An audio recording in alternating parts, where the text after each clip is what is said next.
আমার কাছে এসে আমাকে বলে স্যাংশন দিবে, আমাকে বলে তোমাকে ভিসা নীতি বাতিল করে দিব, আমাকে বলতে পারে, ওকে বলতে পারবে না তো, কারণ ওর কাছে ওইরকম অস্ত্র আছে, দিবে একটা মায়েরা যা বেটা আসে। ওর পার্ল হার্ডবার আছে সামনে জাপানের ওখানে।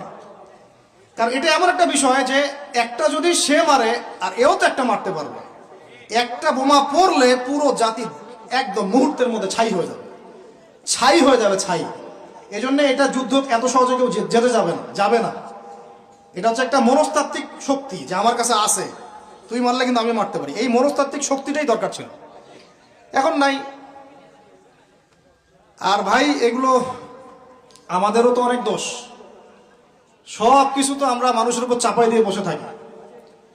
আমরা যখন অ্যানালাইসিস করতে বসি সবাই মনে হয় যে বিজ্ঞ পণ্ডিত, কিন্তু আপনি তো দায়িত্ব নিয়ে সামনে আসছেন না, আপনি তো পড়াশোনা করে উপরে আসছেন না, আপনি তো জ্ঞান অর্জন করে মানুষকে বোঝানোর চেষ্টা করছেন না।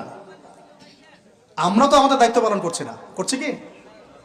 আল্লাহ পাক আমাদের সবাইকে বিচক্ষণ হওয়ার তৌফিক দান করেন।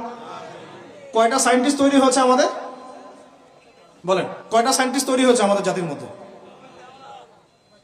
নাস্তিক তো ভুরি ভুরি তৈরি হচ্ছে। কয়টা সায়েন্টিস্ট তৈরি হয়েছে আমাদের ইউনিভার্সিটিগুলোর মধ্যে? কয়জন অর্থনীতিবিদ তৈরি হয়েছে ইউনিভার্সিটিগুলোর মধ্যে? আমিও তো পড়েছি ইউনিভার্সিটি।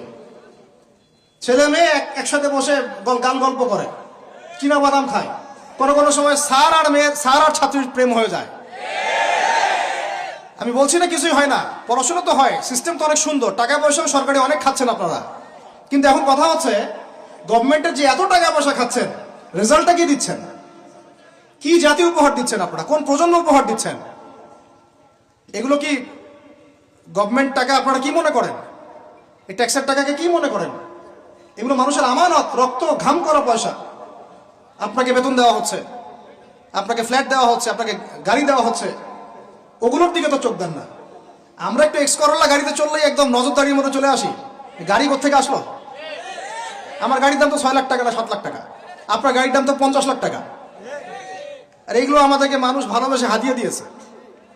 আপনাকে ভালোবেসে না দিলে আমি কি করতে পারি? আমার কিছু করার আছে? তো মূল জায়গাগুলো তো আমরা দেখি না। সব সমস্যা ইসলামকে নিয়ে চুলকানি নাকি? খালি ইসলামকে নিয়ে চুলকানি হয়? মূল জায়গায় আসেন। আমি বলেছি, চ্যালেঞ্জ করেছি, একটা মাঠের মধ্যে আপনি সমস্ত সেকুলার মহলের টিচারদেরকে একত্রিত করেন, আপনি উদ্যোগ নিয়ে করেন দেখি, করে সবার কোরআন তেলাওয়াত টেস্ট করেন। আমি চ্যালেঞ্জ করতেছি 10% কোরআন তেলাওয়াত ঠিক থাকবে না।